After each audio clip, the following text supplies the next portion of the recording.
Voilà, mesdames, messieurs, bonsoir à toutes et à tous. Bienvenue dans cette conférence spéciale de la professeure Sayaka Oki de l'Université de Tokyo, qui nous avons pu inviter grâce à l'échange avec Tokyo College. Sayaka Oki est professeure d'histoire des sciences et de l'éducation à l'Université de Tokyo, au Japon.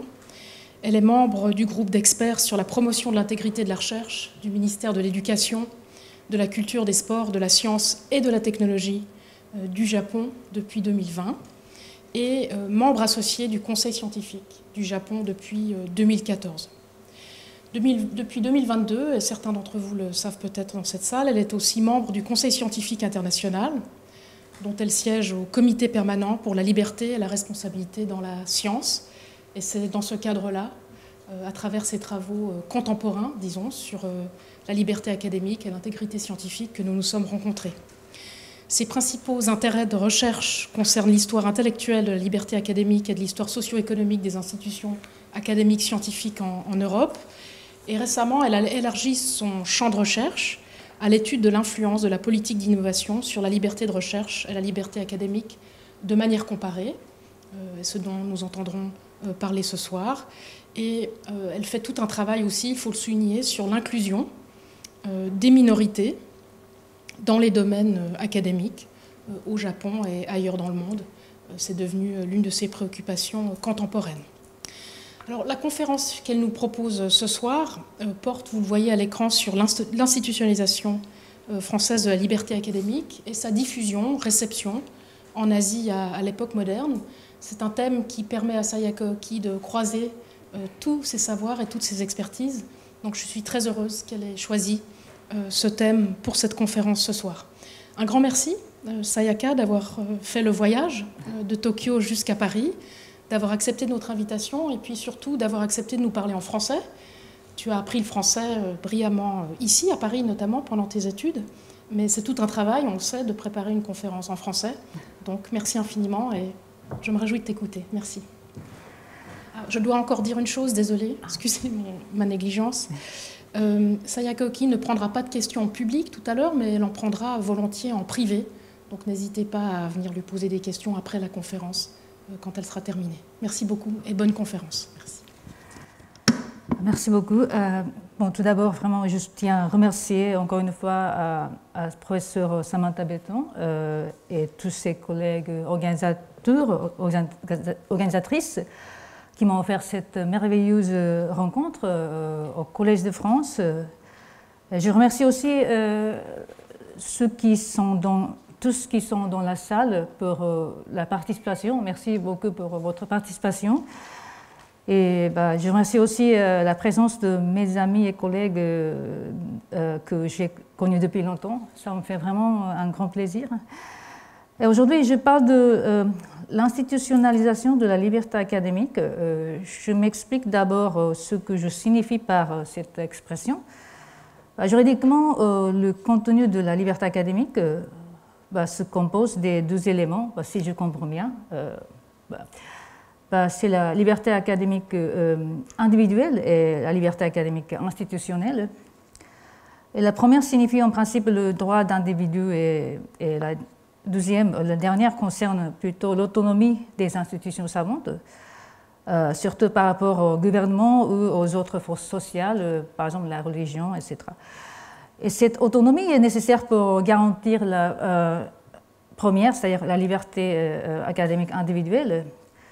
Et selon l'histoire de la jurisprudence, bon, je ne suis pas du tout spécialiste, il est bien connu que la légalisation de la liberté académique a pris la forme dans la Constitution prussienne en 1850, au milieu du XIXe siècle. Et il est aussi connu que la théorisation de la liberté académique institutionnelle commence assez tardivement, dans les années 1920 ou un peu plus tard, dans l'interprétation juridique de la Constitution de Weimar. Et donc, ainsi, les discussions sur le contenu de la liberté académique associent traditionnellement plutôt le problème du statut des universitaires et l'histoire juridique puise ses sources souvent dans l'histoire des universités, et notamment celles germanophones ou anglophones, comme les deux livres montrés ici.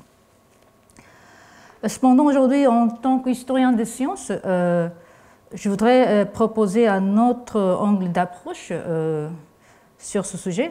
C'est l'histoire sociale des académies et sociétés savantes du XVIIe au XIXe siècle, et surtout pour tracer l'histoire de la mise en pratique de la liberté académique institutionnelle. Donc, puisque je ne suis pas juriste, donc je m'intéresse plutôt aux pratiques qu'au contenu de la loi. Donc les académies, notamment les académies des sciences, ont été depuis longtemps en histoire des sciences l'objet des études en ce qui concerne le processus de la professionnalisation des sciences à l'époque moderne. Mon objectif est de montrer que l'histoire des académies et des sociétés savantes, en particulier celle de la France, constitue un point de repère enrichissant pour comprendre les deux points suivants marqués ici.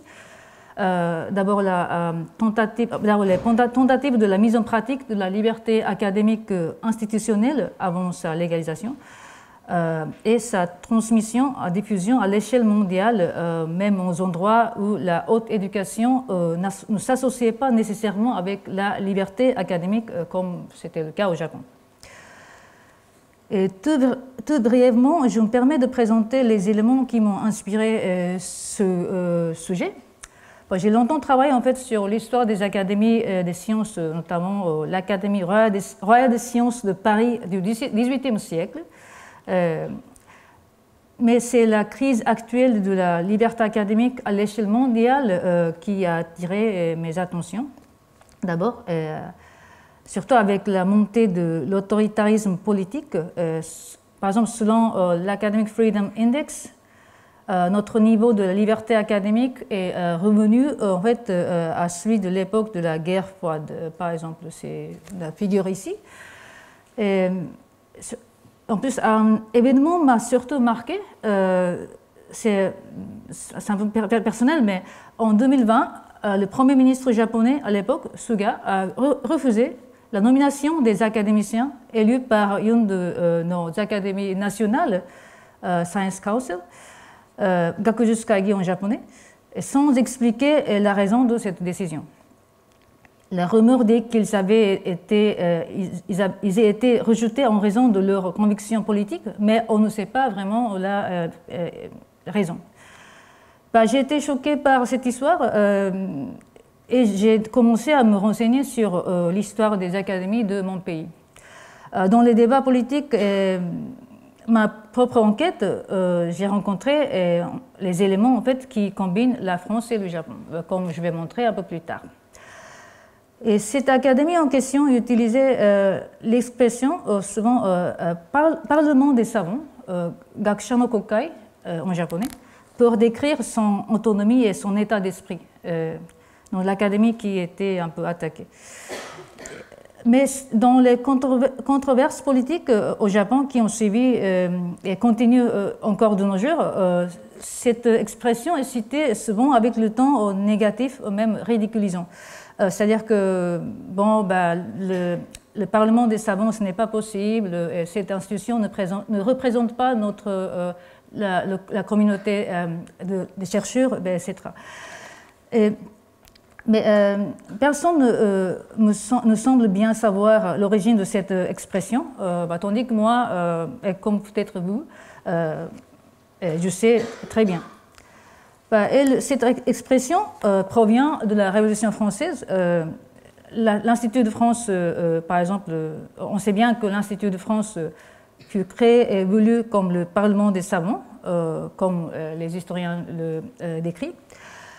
Et la conception de cette expression remonte jusqu'au débat pendant la Révolution autour de la loi sur l'organisation de l'instruction publique adoptée le 3 Brumaire en 4, c'est-à-dire le 25 octobre 1795. Et Pierre Donoux a dit à la séance du 19 octobre, je cite, « Nous avons emprunté de Talleyrand et Condorcet Et le plan d'un institut national, et ce sera quelque sorte l'abrégé du monde savant, le corps représentatif de la République des lettres.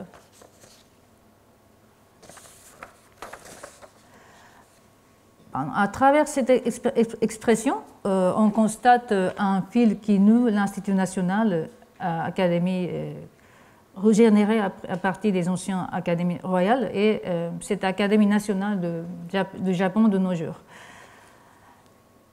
Ce projet de Condorcet évoqué par Donu représente en fait, à mon avis, une des formes plus pures de ce que l'on pourrait appeler la liberté académique institutionnelle. Bon, il y a en fait il y a des différentes interprétations dans cette notion, mais j'essaie de dire ça. Et dans son projet, dans le projet de Condorcet, proposé au comité de l'instruction publique à la Révolution, donc, il envisageait une grande société nationale dotée d'une autonomie totale dans le choix de ses membres et d'un financement public garantissant des activités savantes libres. Et ce modèle se distançait, était un peu différent, par exemple, de celui de la Société royale de Londres. En fait, dans les pays anglo-saxons, les académies et les sociétés savantes sont souvent financées par eux-mêmes, autofinancées, et donc du coup considérées pour être indépendantes. Mais cependant, dans le projet de Condorcet, l'indépendance d'une académie n'était pas associée à l'autofinancement. Et tous ces éléments m'ont amené à un peu reconsidérer l'histoire sociale des académies en examinant de près la diffusion de ces pratiques. Par exemple, ces pratiques liées à la liberté académique institutionnelle à l'échelle mondiale du XVIIe au XIXe siècle. Donc aujourd'hui, je vous présente donc une partie de ce travail qui est encore en cours, qui a juste commencé en fait. Et ce qui suscite mon intérêt, surtout, ce sont les aspects très concrets de la liberté, aspects concrets liés à la liberté institutionnelle des académies. Donc c'est l'élection et le financement. C'est-à-dire que la capacité de choisir ses membres sans ingérence gouvernementale de forces extérieures, ainsi que le niveau de la facilité pour obtenir un financement de l'État permettant des activités autonomes et stables. Et la conférence se divise en 3 parties en traitant des périodes différentes. D'abord, l'ancien régime de la France, en France, les académies royales de France en France, et puis le 19e siècle, mais encore en France, et puis l'expansion des réseaux académiques hors l'Occident, c'est-à-dire un peu la dernière moitié du 19e siècle. Ok, donc la première partie. Bon, en fait, je sais que certains de vous sont plus experts que moi, mais quand même, je vous propose cette page pour ceux qui ne sont pas au courant des domaines ceux qui ne sont pas au courant des académies royales sous l'Ancien Régime. Et donc voilà, il y a plusieurs académies. Et je parle surtout des droits à institutions en police gras parce qu'il s'agit de la liberté académique, pas liberté et de l'expression en général. Et Paul Ménard, historien au XIXe siècle, il décrit en 1857 comme celui-ci le début de l'histoire de l'Académie française. Et je cite, l'élection, l'égalité et l'indépendance, une loi faite par eux-mêmes. Voilà donc ce que Richelieu donna sur le champ aux écrivains réunis par lui en une société publique et autorisée. Fin de citation. Selon sa description, les membres se sont organisés en toute indépendance des intentions du roi ou de Richelieu, protecteur, et ils ont fait leur règlement. Bien sûr que la réalité de cette spontanéité décrite semble être un peu discutable. Peut-être ce n'est pas tout à fait vrai, comme Hélène Merlin-Caiman le suggère dans son livre au début de ce siècle. Cependant, il est probablement vrai qu'à l'époque, la Cour voulait conquérir la réputation, c'est-à-dire que dans le contexte d'une crise politique profonde, la volonté du pouvoir royal devait consister en la création d'une institution symbolisant la République des lettres pour mettre en scène un peu la réconciliation, sinon pour un peu avoir une bonne réputation. Ainsi, dès le début, les lettres patentes de l'Académie française et son règlement définissent strictement un système dans lequel tous les membres sont égaux et élus par eux-mêmes, et ce modèle deviendra la référence pour les générations postérieures. Et l'Académie française fut illégalement enregistrée au Parlement en 1737 selon Pélisson et d'Olivet au XVIIe siècle, c'est pour faire un corps et s'assembler régulièrement et sous une autorité publique. Mais contrairement à ce qu'on peut imaginer aujourd'hui à partir de l'expression publique, les membres académiciens ne recevaient pourtant aucun revenu du pouvoir royal.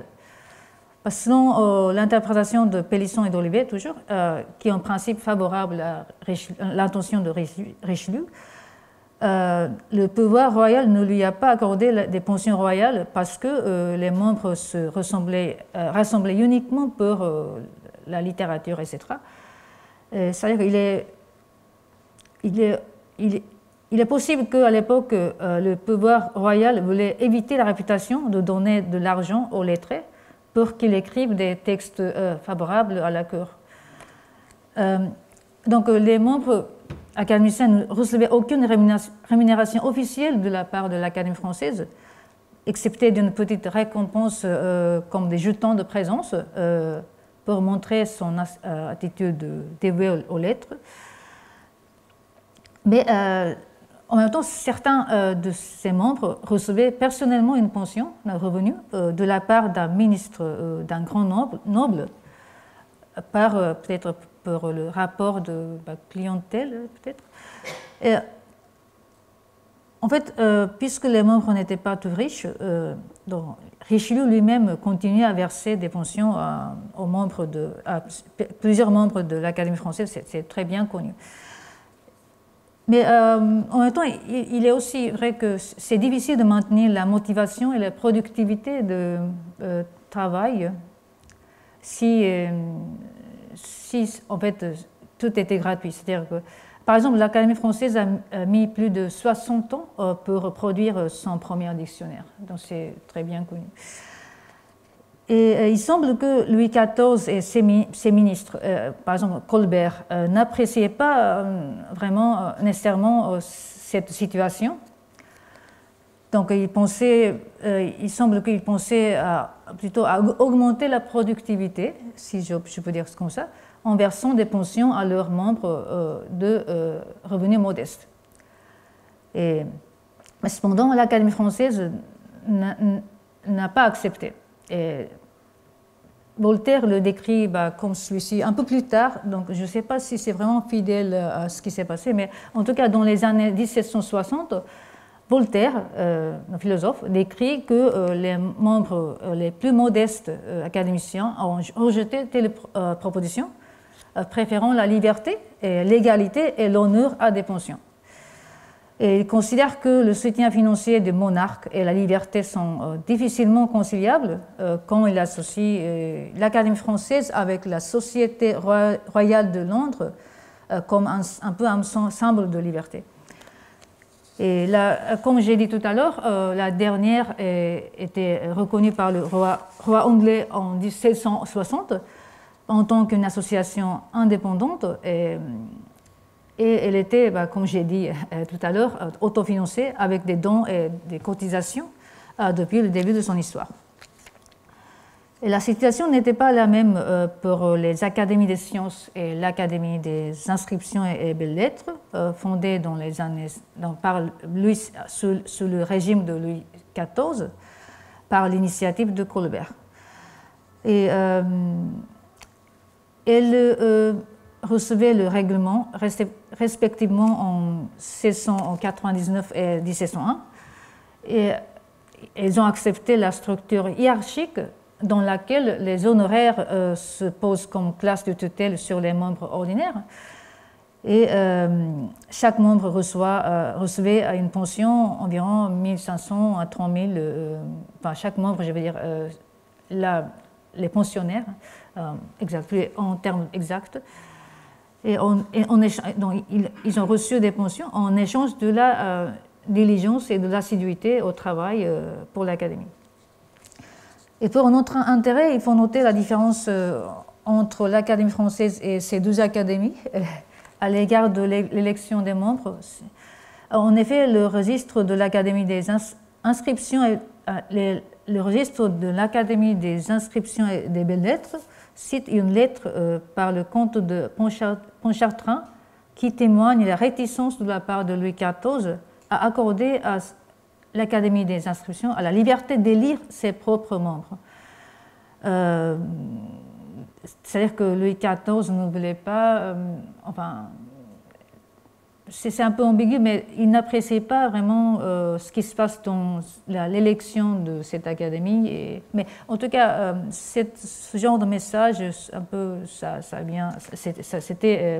existait. Et la procédure d'élection lui-même était différente entre des académies.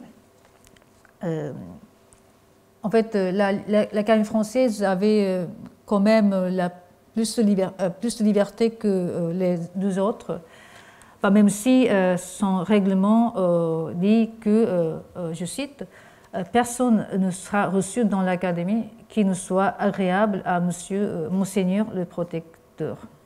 Fin de citation. Bon, mais il semble qu'une fois qu'une personne a été élue, cette personne peut être enregistrée en tant que telle, pour le cas de l'Académie française. Autant que j'ai lu les règlements, il semble que c'était comme ça. Mais en revanche, l'Académie des inscriptions et des belles-lettres et celle des sciences doivent choisir 2 ou 3 candidats à chaque élection, selon le critère de la place, c'est-à-dire selon la place vacante, qui a été proposée. Et en fait, donc, plusieurs personnes ont été élues et c'est le roi qui pouvait en choisir un favori. Ainsi, le veto royal était imposé au choix de ces 2 académies jusqu'à la fin de l'Ancien Régime. Mais en même temps, je souligne que c'était quand même rare le rejet des candidats par les rois. En fait, il n'y a presque pas de refus par exemple, pendant la deuxième moitié du XVIIIe siècle, comme les plusieurs études historiques le signalent.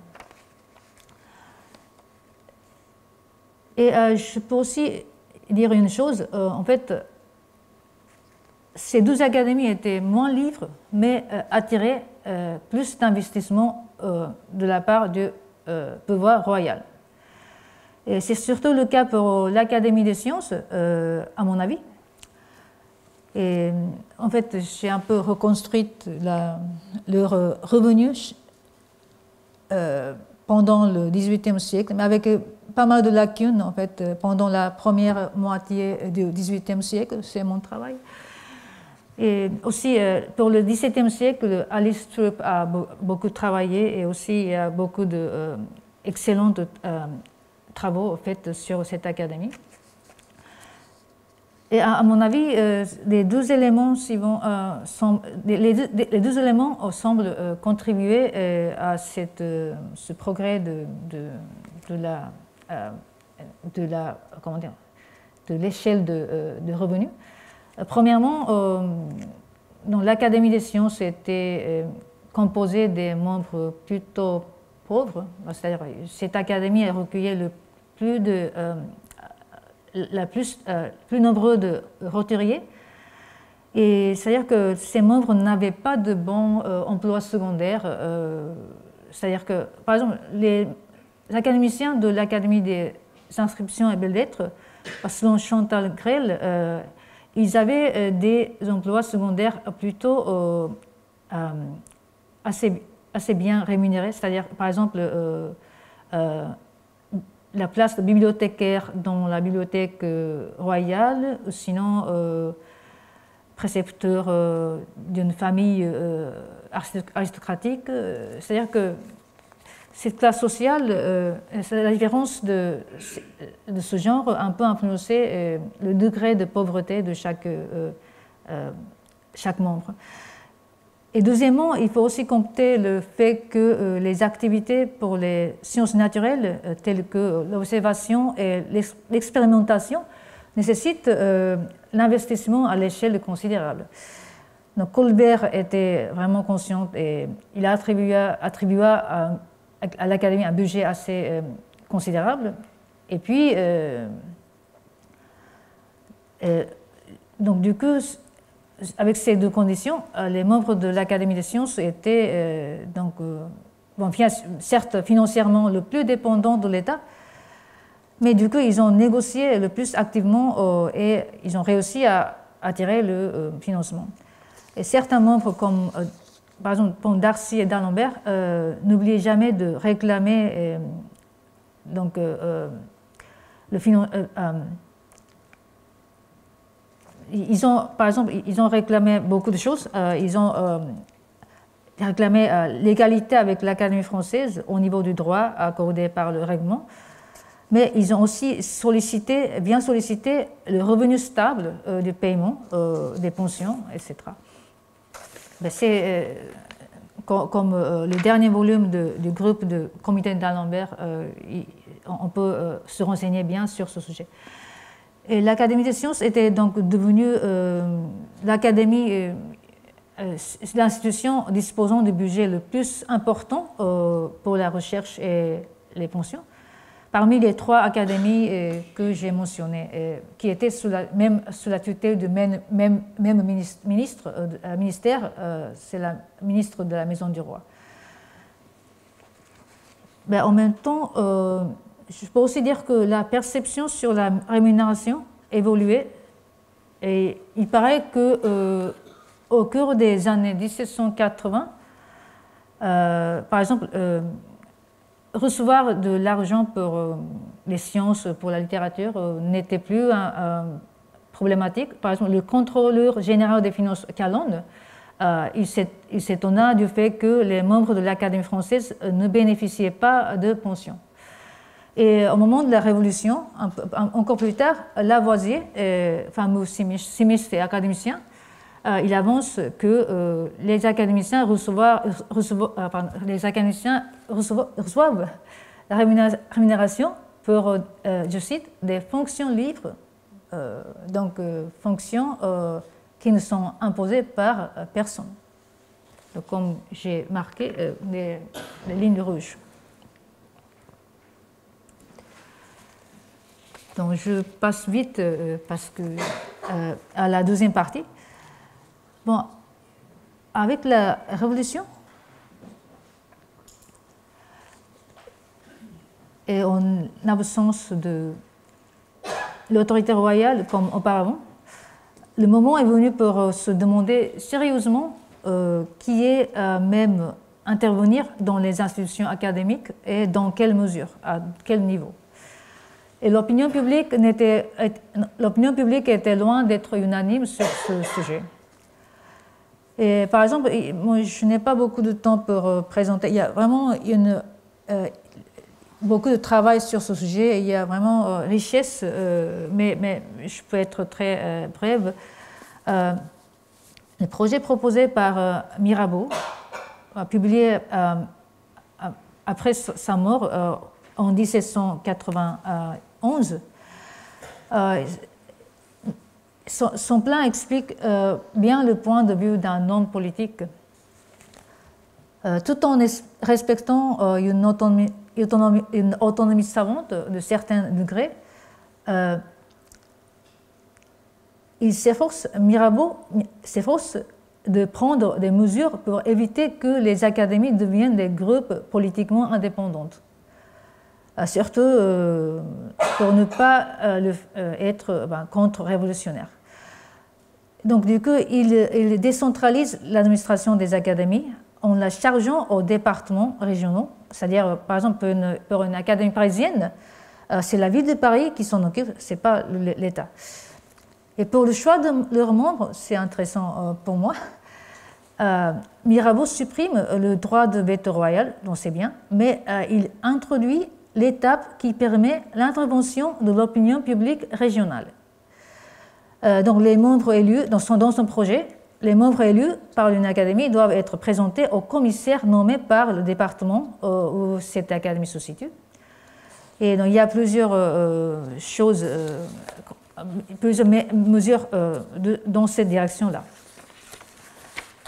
Bon, je ne parle pas beaucoup sur le projet de Talleyrand, juste je souligne, parce qu'il a beaucoup de points en commun avec Condorcet. Bon, son originalité était l'utilisation de l'expression l'Institut national, mais bon. Et le projet de Condorcet, cela se distingue par rapport aux autres dans son attachement au haut degré de l'indépendance de sa gestion, l'indépendance de l'Académie. Ce projet a été présenté en avril 1792 et il est bien connu dans l'histoire de l'éducation par ses idées sur la gratuité et l'obligation de l'instruction publique. Et il propose surtout une société nationale des sciences et des arts qui réunit toutes les académies royales et destinée à surveiller et diriger les établissements d'instruction, s'occuper du perfectionnement des sciences et des arts, recueillir, encourager, appliquer et répandre les connaissances utiles. Fin de citation. Et ces membres seront donc tous fonctionnaires et se choisiront eux-mêmes. Et selon lui, la société a même le droit de choisir les professeurs de lycée et donc de l'éducation secondaire sans aucune intervention par l'extérieur. Donc oui, c'était vraiment une institution puissante qui était conçue. Nous savons bien que les débats survenus au moment de à la période de la Terreur sont allés à l'encontre du projet de Condorcet, jusqu'à revendiquer l'élimination des académies. Bon, je n'entre pas dans les détails dans cette période et juste je passe donc à l'an 1795. C'est enfin à l'époque thermidorienne que le projet de Condorcet avec celui de Talleyrand est devenu les références pour élaborer le système d'instruction publique.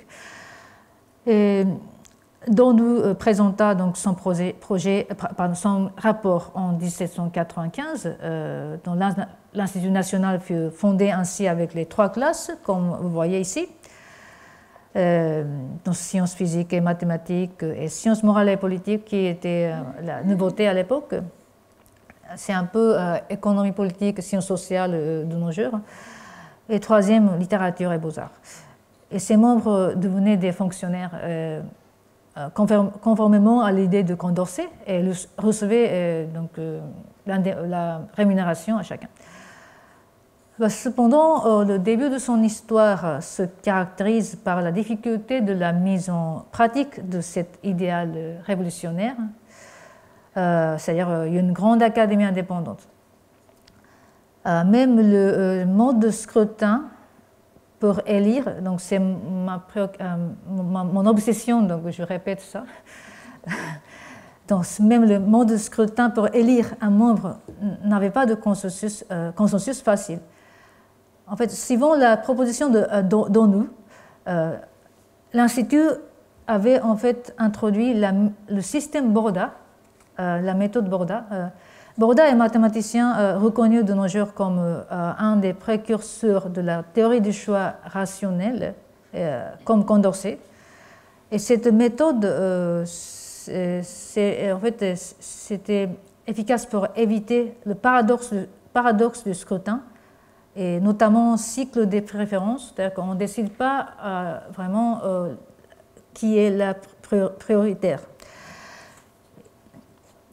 Donc, cette méthode consiste de classement de tous les candidats dans la liste par chaque bouton. C'est-à-dire que si vous avez par exemple 10 candidats, vous mettez un point au dernier que vous souhaitez et 2 points pour le 9e que vous souhaitez. Et comme ça, chaque candidat a une note, c'est-à-dire, et on calcule tous les bulletins de vote et puis on aura le résultat. Donc c'est très compliqué, mais en fait, c'est très scientifique. Mais à l'époque, c'était difficile parce que, en fait, on peut tricher facilement avec cette méthode. Par exemple, on distribue un bulletin en papier à chacun, et avec la liste 10 personnes. Si on coupe la moitié de cette liste, vous comprenez? Le papier en moitié, et seulement 5 membres apparaissent dans le papier. Donc ce genre de acte était possible. Donc du coup, par conséquent, surtout par sa susceptibilité aux abus, cette méthode, ce système était vivement critiqué par Napoléon Bonaparte au moment de son propre élection comme membre dans la première classe, la classe des sciences physiques et mathématiques. Et 2 ans après, il est devenu non seulement le premier consul, donc, en fait, il a entamé, en tant que membre, mais en tant que le dirigeant de pays en même temps, il a entamé une réforme. En fait, il proposa une commission pour vérifier si la réforme est nécessaire pour le mode de scrutin. Et en 1803, l'Institut renonça au système Borda avec un nouveau règlement qui fait retourner en fait, partiellement des pratiques sous l'Ancien Régime. Et en fait, désormais, c'est le chef de gouvernement qui doit sanctionner les choix et juger leur convenance politique, c'est-à-dire qui approuve le candidat de chaque élection. Et la réforme en 1803 est notoire aussi par la suppression de la 2e classe des sciences morales et politiques, connue en tant qu'un bastion des idéologues tels que Volney, Cabanis, Gara, etc. C'est connu en histoire. C'est-à-dire qu'il a il a essayé de faire disperser les savants qui s'intéressaient un peu à la politique, enfin qui savaient un peu faire la proposition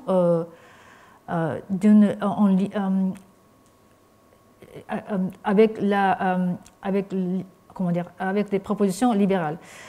C'est-à-dire que Napoléon ne voulait pas cette sormone politique et non, il a fait disperser ses membres entre les nouvelles classes établies comme littérature, ancienne, etc. Mais il y a une exclusion plus directe par le pouvoir des membres indésirables se faisait plutôt avec la réorganisation. Notamment, par exemple, en 1816, pendant la Restauration, par Louis XVIII, qui a fait revenir le nom Académie, et plusieurs des membres de la classe des sciences, enfin, des anciens membres de la classe des sciences morales et politiques, a été simplement exclu par cette occasion. Mais quand même, le roi n'osa plus faire revenir la pratique absolutiste pour l'élection, comme choisir un membre entre 3 candidats élus, etc. Mais malgré les ébranlements politiques, l'idée de ne pas intervenir dans le processus de scrutin était quand même établie au fil du temps. Et seule la réorganisation devenait ainsi un outil le plus efficace pour le pouvoir d'intervenir dans l'Institut. Ainsi, en 1830, quand les libéraux ont gagné dans la scène politique, l'Académie des sciences morales et politiques était rétablie avec ses membres anciens. Mais il est aussi à noter que, c'est un point intéressant pour moi, il est aussi à noter que la proximité académique au pouvoir était considérable. C'est que c'était vraiment politisé. Les deux académies, il y avait, par exemple, l'Académie française accueillait beaucoup de parlementaires. Et pareil pour l'Académie des sciences morales et politiques.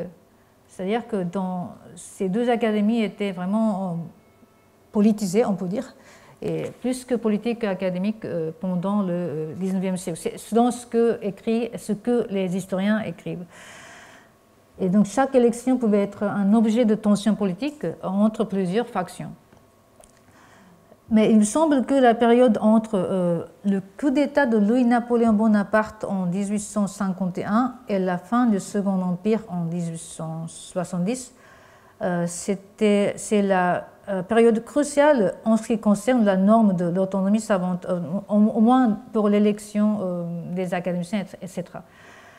L'Institut était perçu, en fait, pendant cette période, l'Institut était perçu par le pouvoir politique en tant que le bastion d'une opposition libérale à l'Empire. Et plusieurs études historiques disent que les élections anti-bonapartistes avaient lieu, notamment à l'Académie française et aussi à l'Académie des sciences morales et politiques. Et surtout, ces élections étaient avec l'intention d'irriter le nouvel empereur Napoléon III et que la situation n'était apaisée qu'au début des années 1870. Mais le Second Empire, selon Corinne Delmas, je cite, en rejetant les académies dans l'opposition, accroît leur prestige. Elles deviennent le parlement des idées en un temps de vacances de la parole publique. Fin de citation. Donc, je signale cet épisode notamment pour la troisième partie de notre conférence, car il est justement en fait cette autonomie de certains degrés, plutôt cette autonomie avec la tendance très politique, mais cette autonomie renforcée qui a attiré les attentions des Japonais. Alors, plusieurs documents attestent la présence des académies, soit privées, publiques, dans les régions suivantes, au moins dans les années 1880. Moi, je ne lis pas tous les noms de pays. Donc, la plupart sont des pays en Europe, dans le continent américain. Mais sinon, il y a des établissements dans les zones colonisées qui étaient ex-colonies par les Européennes. Mais sinon, la Turquie et le Japon, bon, c'est un peu difficile de placer ces pays-là, mais juste c'est pour dire que dans cette liste, au moins, la Turquie et le Japon ont le plus de points en commun dans le processus de développement de leur académie du style occidental. Premièrement, ils étaient sous l'influence des réseaux orientalistes circulant avec l'expansion de leur activité commerciale ou coloniale. Et deuxièmement, ils étaient en contact avec les scientifiques américains. En fait, je ne sais pas très bien comment ça s'est passé. En tout cas, il y avait des Américains qui circulaient pendant cette période et en contact avec plusieurs personnages dans les pays orientaux. Mais ces Américains étaient aussi en train de construire leur propre institution de la recherche un peu important le système du vieux continent. Je sais bien qu'il y avait des académies dans l'Amérique du Nord, mais vous savez très bien que l'Académie nationale des sciences aux États-Unis s'était créée dans la dernière moitié du XIXe siècle, donc à cette période-là. Avant d'entrer dans les détails sur le Japon, je mentionne brièvement sur le cas de l'Empire ottoman au milieu du XIXe siècle. Selon l'étude officielle de l'Académie nationale des sciences de la Turquie de nos jours, Bon, il y a plusieurs en fait, il y a plusieurs académies en Turquie maintenant, mais les membres de la première académie du style occidental à Istanbul, Enkümeni Danish, elle est fondée en 1851, et il était en contact d'une part d'une société américaine, American Oriental Society, et l'Académie d'archéologie de Belgique d'autre part. Mais aussi, il était en contact avec Joseph Henry, le premier secrétaire de la Smithsonian Institute aux États-Unis, et qui a contribué aussi dans les années 1860 à la fondation. Enfin, il était un des membres fondateurs de l'Académie nationale des sciences aux États-Unis. Et c'est le même Joseph Henry, américain, qui rencontra Ari Norimori, c'est un japonais, le jeune fondateur de la première académie privée de style occidental au Japon pendant son séjour aux États-Unis. Donc il était, Mori était diplomate et attaché à la diplomatie japonaise, et il a rencontré Joseph Henry. Et en fait, le réseau américain est important en ce qui concerne l'histoire des académies au Japon. Par exemple, un des amis de Joseph Henry, David Murray, était même invité au Japon en tant que conseiller du ministère de l'Éducation. Murray était aussi un membre d'une société orientaliste britannique, Asiatic Society of Japan. Et donc, il a aussi présenté son travail dans cette société britannique au Japon. Et probablement sous l'influence de ces raisons, il a fondé à Tokyo une société privée qui s'appelle Meirokusha en japonais, Société de Médicis, en réunissant dizaines de savants spécialisés aux études occidentales, yogaku en japonais. C'est-à-dire que ce sont des gens qui savaient lire les langues européennes comme l'anglais, le français et l'allemand. Et la société s'élargissait très vite jusqu'à avoir 30 de membres en un an. Et pour comprendre l'objectif du jeune bureaucrate Mori et ce qui était le style occidental entre guillemets pour lui, je cite les mots de son collègue Shigeki Nishimura, un des membres fondateurs de la même société privée. Donc, je cite, Mushimori a dit, aux États-Unis, les savants fondent une société savante selon leur objet d'étude, travaillent ensemble pour les sciences et arts et contribuent à la culture du peuple pour leur discours public. Dans notre pays, les savants sont tous isolés les uns et les autres, se communiquent peu et nous servir peu au public. J'aimerais voir nos savants aussi organiser une société sur le modèle américain, dans lequel ils pourraient se réunir pour discuter et faire des recherches.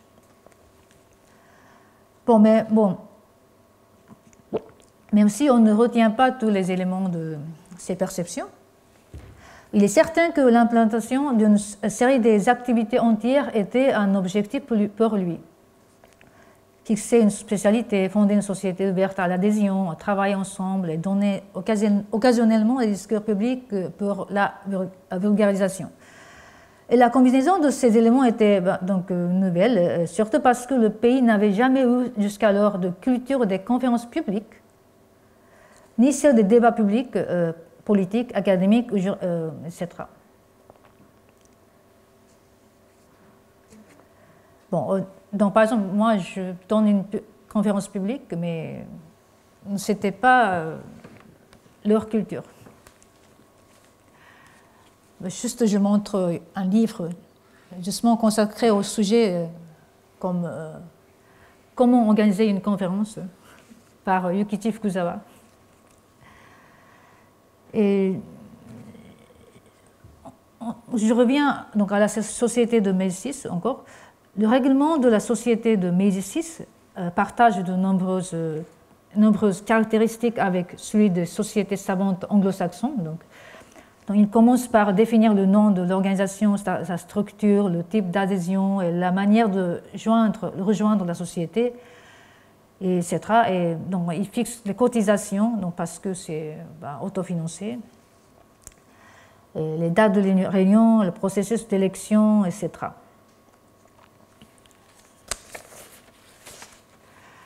Et parmi ces savants dits occidentalistes, le choix de modèles importés, dans quel modèle de l'Occident qu'on va adopter était en question, surtout pour concevoir les établissements scolaires ou intellectuels, y compris les académies.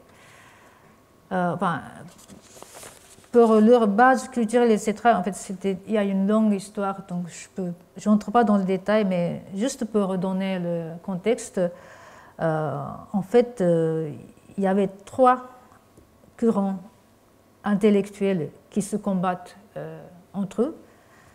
C'est-à-dire sur le plan intellectuel. L'un, c'est donc le camp occidentaliste, et le deuxième, c'est le camp des sinologues, donc, qui privilégie l'étude des classiques chinois. Et troisième, c'est en fait, le camp des études nativistes. C'est un peu kokugaku, c'est le mot, c'est-à-dire qu'ils s'intéressent aux classiques japonais et ils sont anti-chinois. Donc vous comprenez bien que parmi ces 3, les occidentalistes ont l'avantage parce que les 2 autres se combattent violemment entre eux. Ok. Donc c'était eux qui prennent en fait l'initiative. Et en fait, malgré son inspiration américaine, la plupart des membres de la Société de Médicis étaient fonctionnaires, en fait. Certains d'eux ont déjà commencé à travailler pour installer le système de l'instruction publique à la manière française, en fait, napoléonienne, parce que c'était le modèle qui leur semblait assez merveilleux. C'est-à-dire le modèle bureaucratique centralisé et en structure descendante. Mais ce modèle va rencontrer beaucoup de problèmes. Mais bon, ce n'est pas le sujet d'aujourd'hui. Mais en tout cas, donc, à cette période, beaucoup de fonctionnaires étaient francophiles dans leur politique de l'éducation, etc. Mais cette situation ne plaisait pas à Yukichi Fukuzawa, anglophile, en fait, il avait déjà des expériences pas mal sur ce sujet. En fait, il est le président d'une école privée de l'enseignement supérieur qui est actuellement l'université privée de Keio au Japon. Donc, il était inspiré donc, vraiment par la manière américaine. Donc, dans ses écrits, par exemple, il met l'accent sur l'importance du secteur privé et qui lui semble assurer l'indépendance intellectuelle des savants par rapport au gouvernement. Donc, selon lui, les savants doivent mener leur activité dans le secteur privé en faisant leur propre commerce et publication. Et ses collègues n'étaient pas d'accord avec lui. Et les discussions se croisaient un peu et ils n'ont pas abouti à une conclusion. Mais dans ces discussions, en fait, il faut aussi noter que la menace de la colonisation par l'Occident jette une ombre considérable sur l'ensemble de leur discussion. Par exemple, Fukuzawa dit par exemple qu'en Angleterre, personne ne doute l'indépendance à l'avenir de son pays. Mais ce n'est pas le cas pour le Japon. Et donc lui, il était vraiment préoccupé par le souci patriotique. Donc du coup, ces discussions étaient un peu, comment dire, un tout petit peu, comment dire, enfin, c'est un peu difficile, mais c'est-à-dire que il n'était pas à l'état de discuter profondément sur la liberté académique en tant que telle. par exemple, même s'il commence les discussions par l'indépendance individuelle d'un savant par rapport au gouvernement, il développe ensuite l'argument selon lequel l'indépendance individuelle de chaque citoyen mène à l'indépendance nationale. Donc ainsi, la question de l'autonomie savante est renvoyée dans la discussion un peu plus générale sur l'indépendance du pays, etc. Et en fait, Fukuzawa, j'ajoute un autre élément, Fukuzawa il deviendra colonialiste dans la décennie suivante. Il soutient la politique du Japon pour faire l'invasion dans les pays voisins. Bon, je reviens au sujet initial. À l'année suivante, en 1874, la Société de Médicis fut obligée de cesser les activités à cause du durcissement politique contre la liberté d'expression. En fait, cette société n'a duré qu'un an, en fait. C'était très court, ces activités. Et la politique était assez c'est la période vraiment de confusion et mouvementée. Mais cependant, dès la suspension des activités de la Société de Médicis, l'autre initiative commença de la part du ministère de l'Éducation. Et en fait, le ministère de l'Éducation a commencé à considérer la fondation d'une académie nationale. Donc, il pensait réaliser une académie nationale et le ministère menait les enquêtes et collecta des écrits liés à ce sujet. Et ainsi, donc, par exemple, le recueil que je montre dans le diaporama était produit en 1880. Et je mentionne ça surtout parce que le plus nombreux de ces pages sont consacrées à la description de l'Institut national de France. Et il a été perçu pour être représentatif parmi les académies à l'époque, par son échelle et par ses activités. Dans les 5 écrits insérés dans le recueil, les 2 sont consacrés à l'histoire de l'Institut. L'un est le rapport par Félix Gustave Adolphe Berson, professeur français d'origine française de la physique attaché à l'Université impériale de Tokyo. Et l'autre, c'était une reproduction de l'article fait par un Japonais qui s'appelle Yuichi Suzuki, qui était fonctionnaire et qui était en contact avec Ernest Renan, linguiste et qui a enseigné aussi au Collège de France et académicien aussi.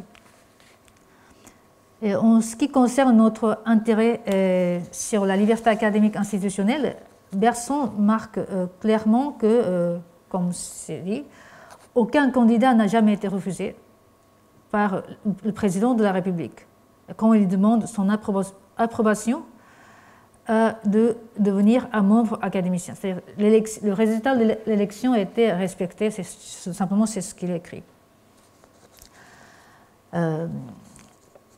Donc ce fait a été rapporté dans le document. Et pour Suzuki, dans l'autre document, il décrit l'anecdote de l'élection de Jules Favre, juriste et journaliste républicain, qui fut élu en 1867 à l'Académie française. Il était anti-bonapartiste, clairement, parce que c'était quelqu'un qui avait failli être attrapé au moment du coup d'État de Bonaparte III, etc.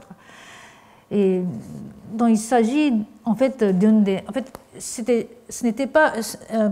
lui n'était pas le seul qui a été comme ça. En fait, il y avait une dizaine d'élections décrites par les historiens comme fronde littéraire de l'Académie française et aussi de l'Académie des sciences morales et politiques. C'est que le choix des candidats était fait souvent pour embêter Napoléon III. Mais Suzuki n'explique pas clairement ce contexte.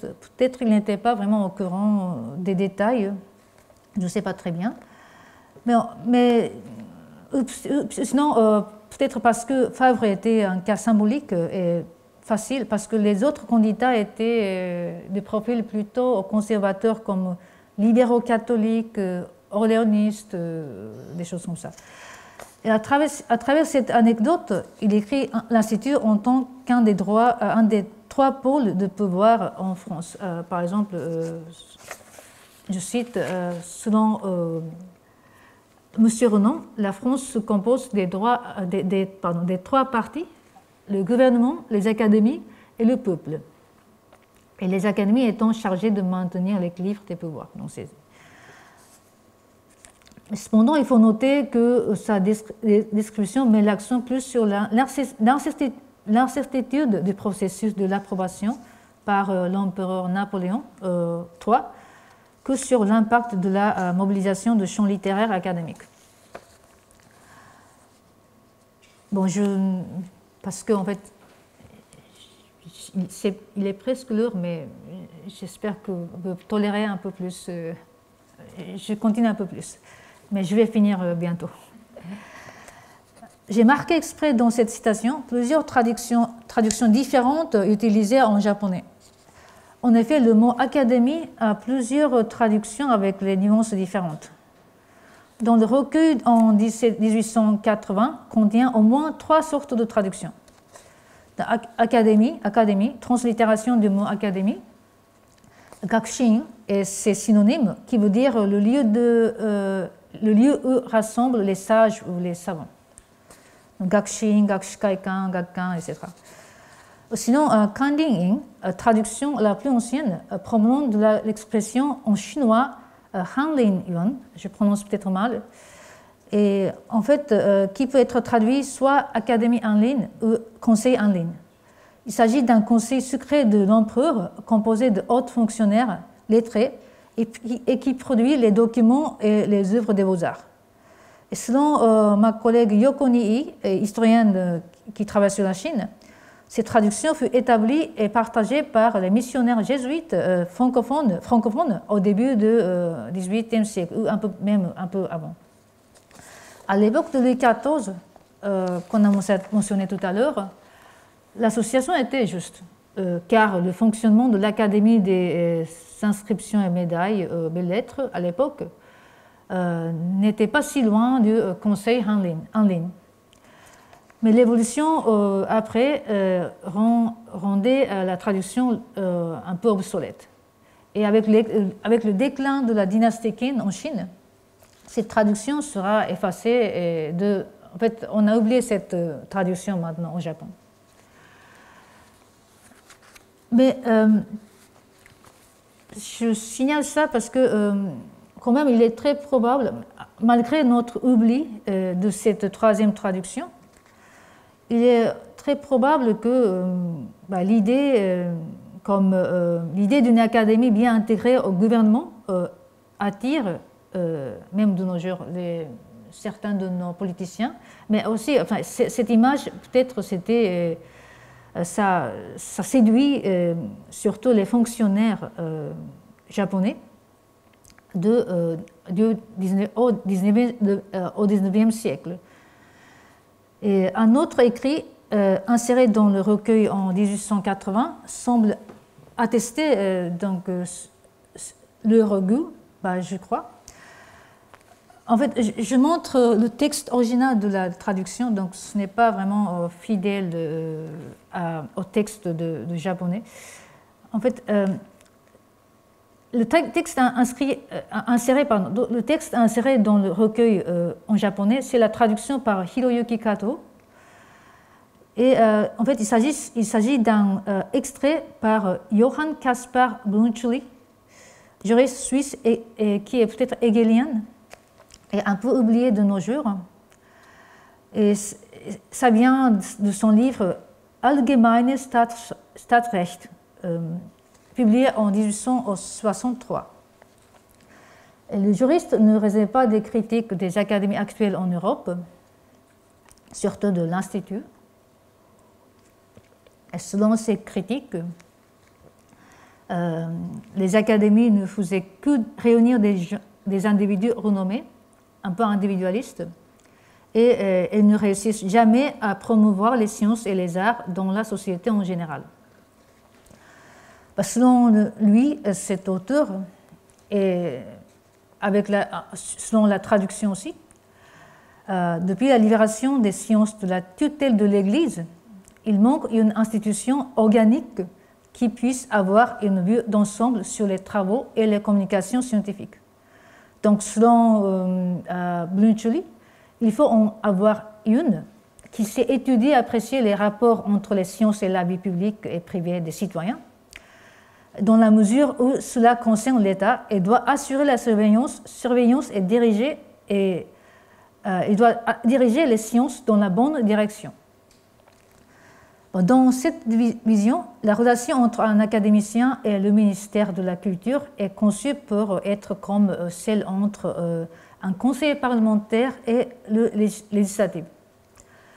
Donc c'est vraiment une vision un peu d'une académie intégrée un peu dans l'appareil étatique. Mais Brunchuli, bien sûr, respecte la liberté académique dans le contexte de son époque. Mais il n'était pas satisfait de l'état actuel des académies en Europe. Donc, j'ai l'impression que Brunchuli n'était pas peut-être d'accord avec Ernest Renan. Je veux dire,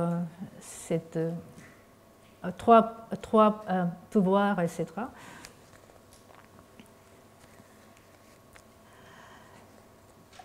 Bon, donc c'est juste pour dire que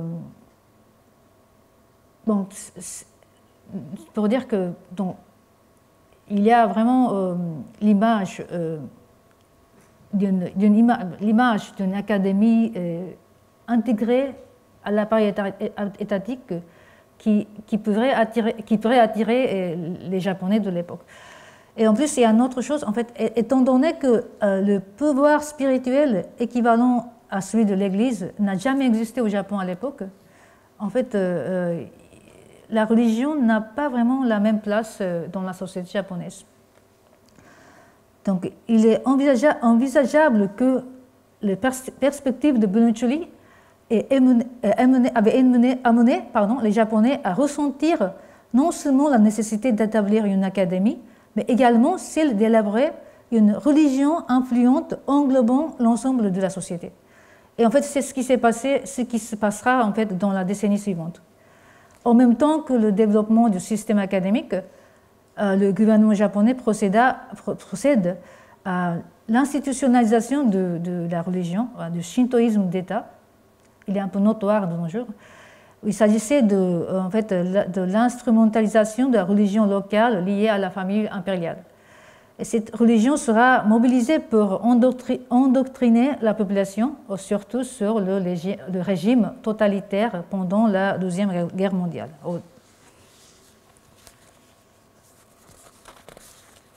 Je vais finir. Revenons à nos académies. Une académie nationale, Tokyo Gakushikai Kain, se fonda en 1879 et il est placé sous la tutelle du ministère de l'Éducation. Les anciens composants de la société de Médicis étaient tous sollicités de devenir ses membres. Et cette académie nationale créée, elle respecte en fait la liberté académique institutionnelle. Je veux dire parce que sa structure et ses composantes se ressemblent en fait pas mal, en apparence au moins, à celui de l'Académie française. Mais en fait, il y a aussi un mystère de son origine. Mais aujourd'hui, puisque je n'ai pas de temps, et en plus, en fait, il y a un jeune chercheur, Katsuma Ando, qui travaille sur le sujet, donc je n'entre pas dans les détails, c'est lui qui va peut-être découvrir quelque chose. En tout cas, je me contente d'ici de signaler le fait que l'Académie de Tokyo, qui deviendra ensuite l'Académie impériale du Japon en 1906, resteront les premières institutions assurées de la liberté académique institutionnelle au Japon, au moins dans le choix de ses membres. Et parce que les universités impériales fondées dans les années 1880 chez nous, ils n'assuraient pas en fait la liberté académique à cause de la loi qui définit les universités en tant qu'établissement pour la quête des sciences et arts qui contribuent à la nécessité de l'État. Donc l'expression, donc voilà, c'était comme ça. L'expression le Parlement des savants que j'ai évoqué au début de cette conférence, il n'apparaît assez tardivement, il n'apparaît qu'après la Deuxième Guerre mondiale, parmi les discussions pour régénérer justement les institutions hantées de la mémoire du régime totalitaire. Donc je vais finir. Pour conclure, donc, à travers cette conférence, j'ai simplement souhaité souligner l'importance de l'histoire des académies, notamment françaises, pour appréhender le processus d'institutionnalisation de la liberté académique et sa transmission. Non seulement la philosophie des Lumières, mais également les conditions établies par les académies royales ont permis à Condorcet de concevoir son projet idéal d'une académie autonome bénéficiant d'un financement public. L'histoire de l'Institut national au XIXe siècle illustre la difficulté de concrétiser l'idéal révolutionnaire pourtant. Les contemporains et même les historiens de nos jours ne jugent pas nécessairement favorablement ce qui est devenu l'Institut. Je suis désolée de dire ça, mais ils le qualifient parfois de lieu trop politisé ou même chaotique dans certains écrits, ayant oublié sa mission initiale de promouvoir les sciences et les arts.